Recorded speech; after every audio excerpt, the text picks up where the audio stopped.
มาพี่น้องมาเมนูก้อยพี่น้องมาเนี่ย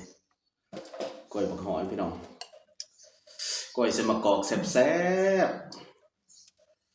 ๆยำกรุบพี่น้องขัดอีหลีพี่น้องแกงผักสดพี่น้องมาแซ่บๆเหมือนกันพี่น้องนี่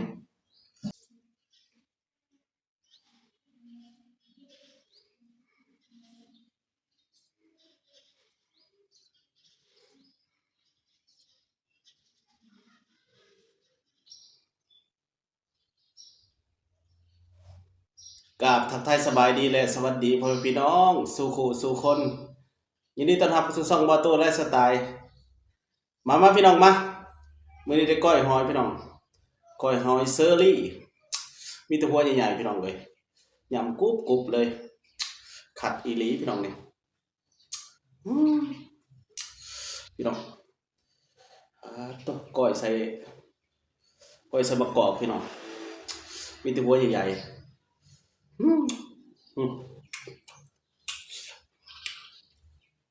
นัวคักพี่น้องเลยหอมมะกอกใส่กับบักแตงนะพี่น้องพักเฮาบักแตงแล้วก็ผักสดเนี่ยมีผักกาดพี่น้องผักกาดกับมีหอมเลยพี่น้อง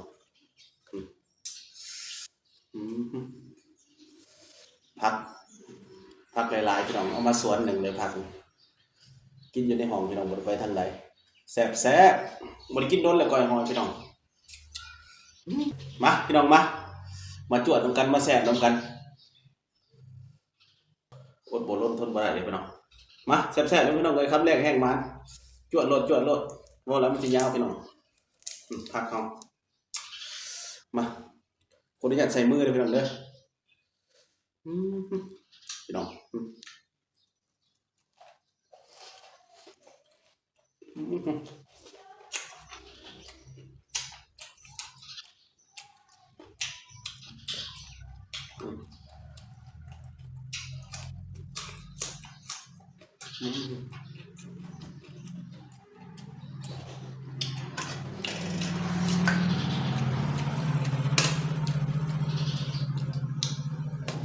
ขัดอีหลี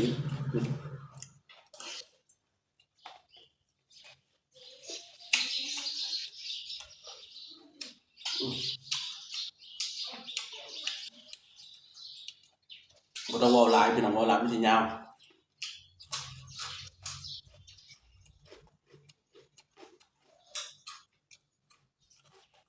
หอม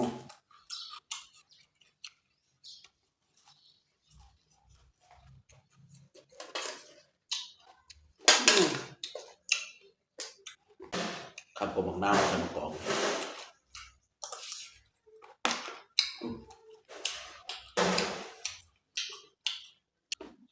บ่มีข้าวเหนียวพี่น้องเอาข้าวจ้างไปใส่เขาสวยเลยแกงห่อนทอด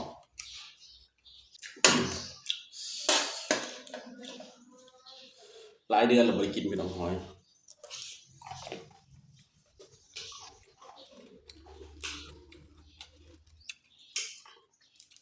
ธรรมชาติบ้านเฮาเลยพี่น้อง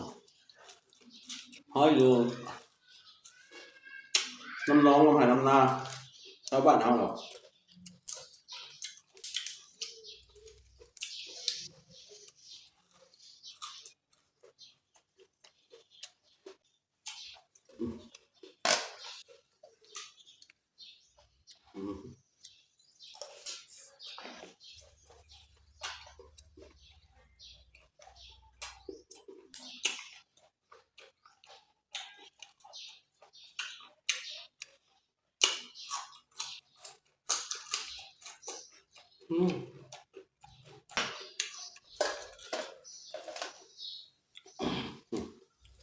ซุกเลยเด้อพี่น้องแบบซุกเลยบ่แม่นว่าดิบเลยพี่น้องซุกแล้วบ่ลวกเรียบร้อย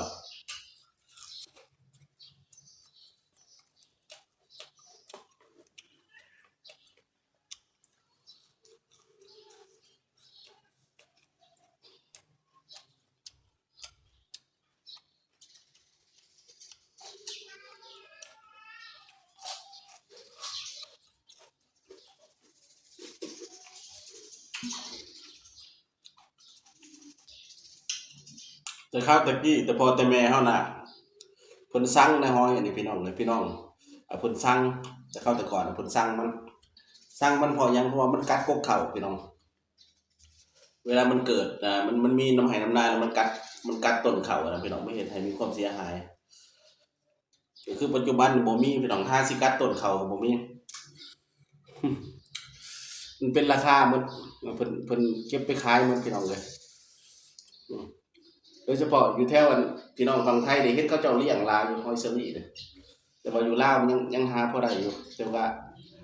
ยังหมดเลยพี่น้องบ่ค่อยมีปานใดล่ะมีก็น้อยเพราะว่ามันบ่ไหวคนเพราะว่าเขาซื้อเขาขายกันนะพี่น้องเขาเก็บไปขายบางคนก็ข้าวแต่ก่อนเพิ่นบ่นิยมกินกันพี่น้องเพิ่นบ่กินเพราะว่าหอยนี่มันมีตาพี่น้องมันจะมีตาอยู่ในหัวมันถ้าหากว่าผู้ใดกินเลยมันสิเมาอะนะพุ่นน่ะกินตามันเลยสิเมามันมีตาอยู่ในหัวมันอันนี้คือเอาตาออกเรียบร้อยแล้วแต่สำหรับผมน่ะผมว่ามันบ่เมาแต่แล้วคนอื่นที่ว่ากินแล้วมันสิเมาอะนะแต่ว่าผมบ่เป็นหยังผมเคยกินอะปกติคือเก่ามันจะมันสิแซ่บพี่น้อง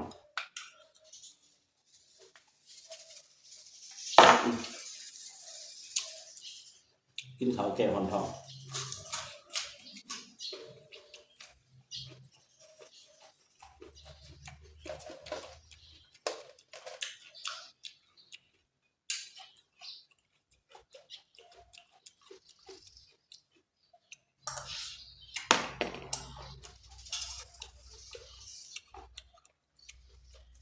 อือ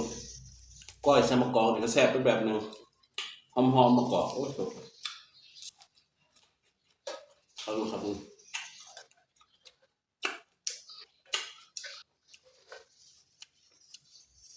ลองเบิ่งเด้อพี่น้องเด้อคันไผบ่เคยใส่นี่มะกอกจะเป็นแบบนี้มะกอกบ้านเฮาใส่ตำบักหุ่งใส่ก้อยกุ้งก็คักมะกอก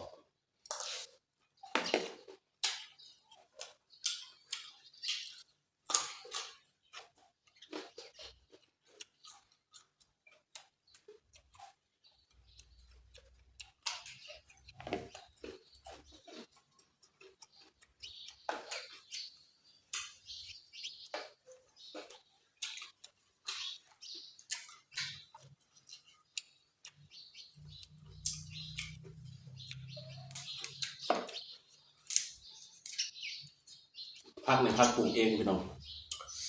ผักปลูกเองเลยผัก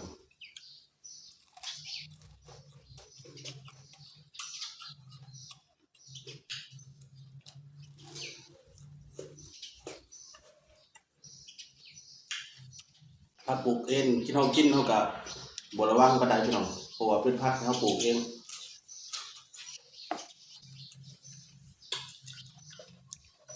เฮามีความมั่นใจนะถ้าว่าผักเฮาซื้ออยู่ตลาดนี่ก็เฮาก็คิดอยู่เพราะว่าเฮาย้านเพิ่นใส่เคมีหลายพี่น้องบางคนก็บ่ได้ห่วงนำสุขภาพผู้บริโภคก็คือผู้กินพี่น้องจะห่วงน้ำเงินหลายกว่าบางคนก็ได้ใส่เคมีหลายๆให้มันใหญ่ไวให้มันงามเพื่อจะได้นำไปขายได้เร็วๆได้ไวๆอันนี้ก็มันเป็นผลเสียต่อผู้บริโภคก็คือผู้กินคือไทยเฮาเลยเนาะ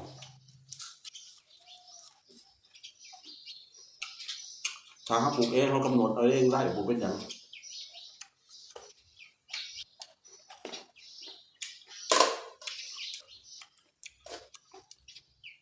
อืม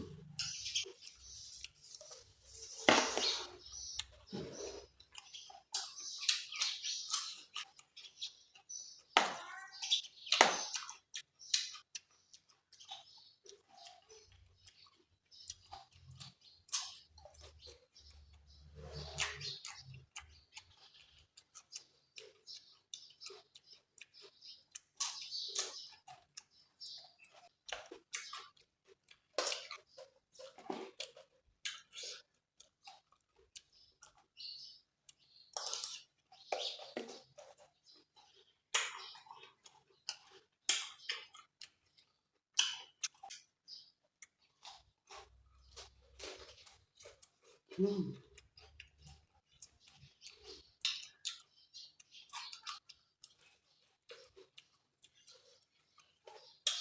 ่มซอยหมกทัวใช่ไหมล่ะก้อยใส่หมกทัวครับลูก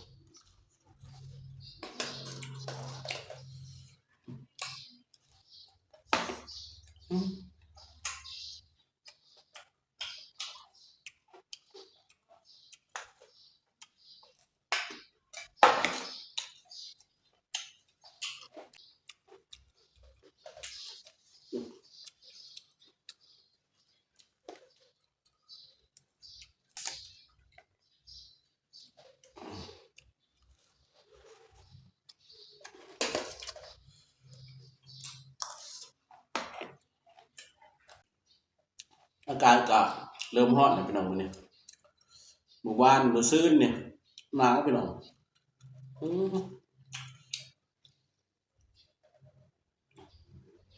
หนาวแห้ง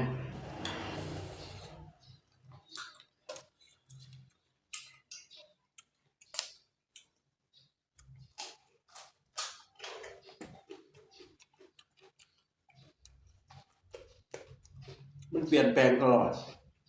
ก็คือมื้อหนึ่งหนาวมื้อหนึ่งร้อนพี่น้องสลับซับเปลี่ยนห่างกายเขามันปรับบ่ทัน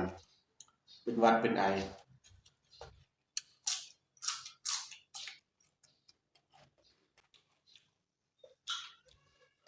บ่โตก็เป็นหวัด2-3มื้อพี่น้องมันก็ไข้ทั้งไข้เนี่ย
กินสัตว์กินได้เลยพี่น้อง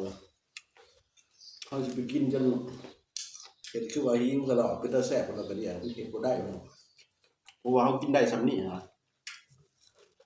สิไปบังคับตัวเองกินแบบให้มันเป็นตาอยากก็ต้องก็อย่างมันก็มันเห็นบ่ได้กินให้มันกินได้เนาะ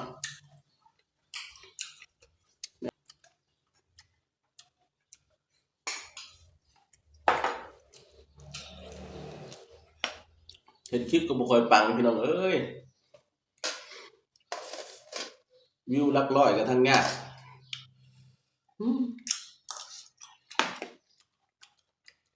มาหาหยาหาซาแต่เนาะเงินในอากาศนี่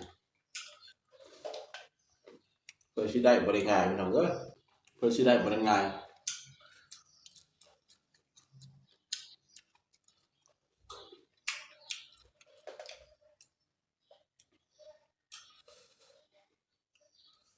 ได้หลักพันคือเพิ่นนี่ก็เอานะ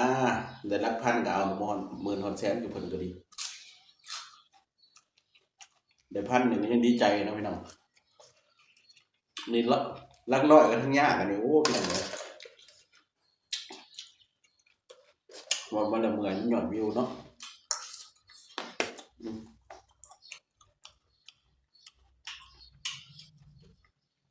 แต่ว่าวิวมันดีก็มีกำลังใจอยู่พี่น้อง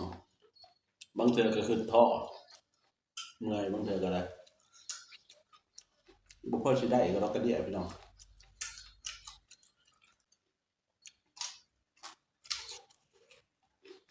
เพราะว่าวิวดีคือเพิ่นก็ ใครอยู่เนาะ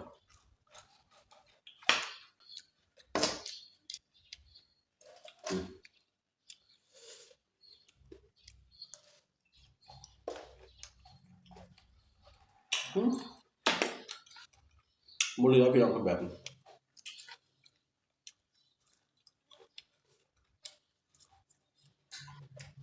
เรื่องก่อนมากอก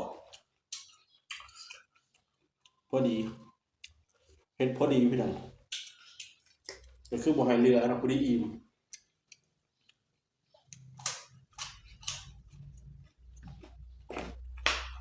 ถ้าว่าหลายกว่านี้นี่มันเบิดเป็นบ่เบิดพี่น้องอันนี้พอดีหมด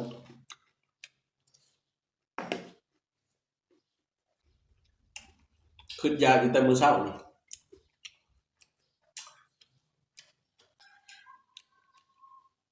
คักอยู่พี่น้องคักอยู่ผู้ใดบ่เคยกินก็ลองเบิ่งเด้อพี่น้องเด้อก้อยหอยก้อยใส่มะกอกนัวคักหมดพี่น้องบ่เหลือคันแบบนี้เบิ่งเอาภาพบรรยายเอามีตอนมะกอก